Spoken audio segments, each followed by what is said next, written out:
يطلب التعليق وثيقة كايروس مع نضال الزلف مدير مبادرة الدفاع المشترك في جمعيتي الشبان المسيحيات في القدس.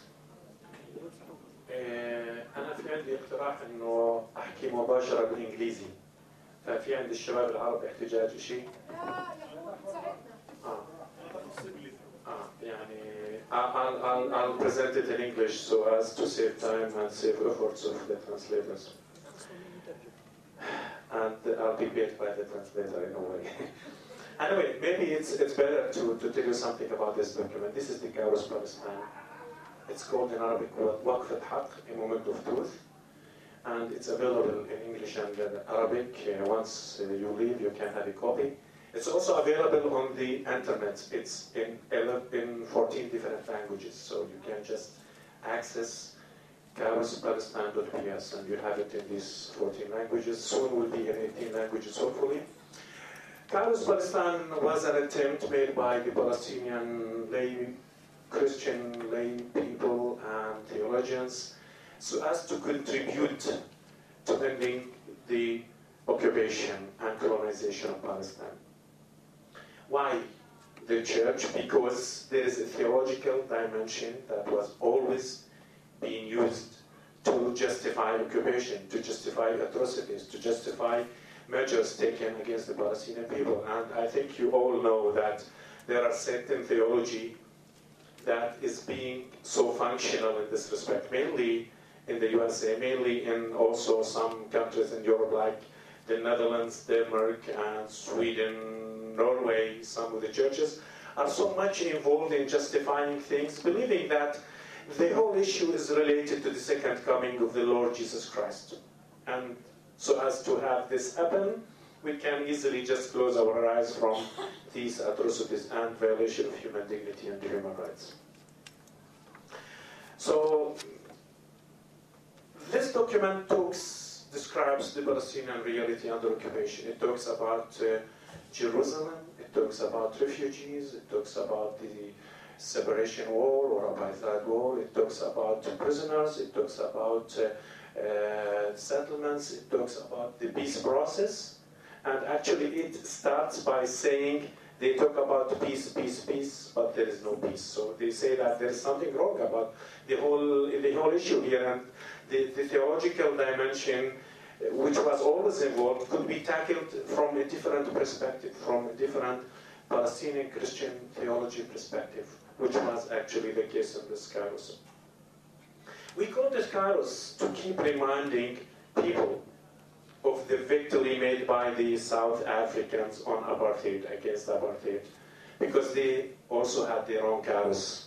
They established and they launched their own Kairos in 1985, and actually next year we are going to go and celebrate their 25th anniversary of their own Kairos, and also make some presentation for this within their local educational, academic, and theological institutions. The document talks about the situation from a theological perspective, concludes that occupation is a sin against God and against humanity. The theology that justifies occupation is heresy that should be revisited. The document also rejects the religious state, so we don't believe in any religious state. We don't believe in an Islamic state, we don't believe in a Jewish state, we don't believe in a Christian state, because a religious state will violate the rights of the others. And the document also rejects racism, all types of racism, Islamophobia, anti-Semitism, and other different kind of racism. The document is concluded by sending different messages to the world community, to the Jews, to the Muslims, to the Christians, local Christians, internationals, clearly asking them to invest in bringing an end to the occupation. The document talks about the different campaigns and different strategies that have been used uselessly, and they call for BDS against Israel. So this is one of the most important significance about the document, that it calls for BDS against Israel. The document was launched actually in the presence of 80 different church leaders from the world community. And they represent different churches from Australia to Chile, from all parts of the world. The document immediately after being launched in Bethlehem, and being launched in Bethlehem has its own significance. It was launched just 2 weeks later in the Netherlands, then it was launched in Norway, then it was launched in Italy, then it was recently launched in Australia, and will be launched in South Africa next March. And when I say launched, I'm talking about a national issue, a national launch that everybody concerned, all the institutions, mainly the churches and ecumenical bodies, church organizations, concerned will come to attend. And here we talk about the educational component of the launching. Following this, something like 40 to 45, I would say every day, we have responses from different churches. So those churches, when they respond to the Kairos, they have this educational process.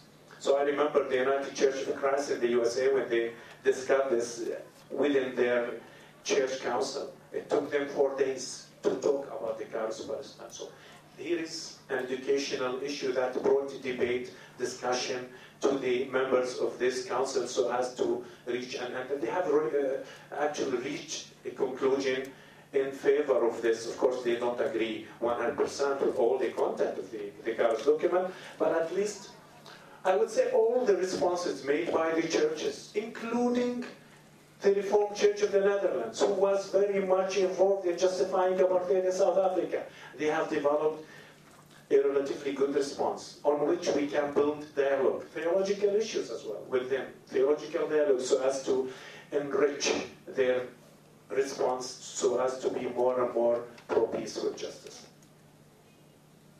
The other churches, I would talk here about the United Church, the United Church of Canada, the National Council of Churches in Norway, Sweden, the churches in Presbyterian Church and Methodist Church in the USA, the All Africa Conference of Churches, which includes all Africa, and many separate churches here and there responded positively to the Kairos following a debate within this.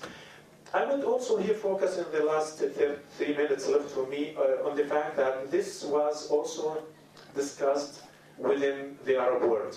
We have presented the Kairos document in church groups and in Muslim groups as well, in Lebanon, Syria, Jordan, and Egypt. I will simply here tell you about the impact of this even within the Arab world. This document was represented twice in Cairo, in the University of Cairo, by a Muslim brother. This was represented by a Muslim brother, which is a good sign of understanding and support within the Arab and Islamic world as well.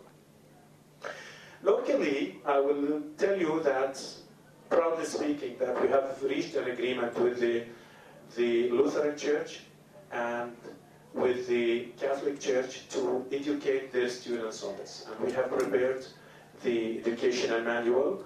So we suggest that within 7 to 8 classes of 50 minutes, the students will have a good idea about the Kairos. And of course, when I talk about the Kairos educational issues, I'm talking about equipping those students with the knowledge, with the method of resistance, because we have much focus on resistance. And I will tell you something, we link one of the main pillars in Christianity, which is love, with resistance. So as to love, you need to resist evil. If you love your enemy, which is very tough in our situation, but this is part of Christianity, you have to help your enemy to restore his or her own humanity that is being lost while persecuting others. So as to do so, you have to resist the evil. And so we equip our students, our people, with all type of resistance, non-violent resistance, and I will also tell you that the Palestinian Kairos document is being taught to different groups within the Palestinian community, but it's only 11 months old. So on our previous experience, hopefully we'll soon build something more and more, and we'll make this global debate on the Kairos a very success story, especially that nowadays the Israeli cabinet have decided in a way or another to harass the Palestinian clergy even by not giving them permits to leave, and this was published in actually one of the Palestinian newspapers. So they are developing their own strategy so as to confront the Palestinian cause. Thank you very much.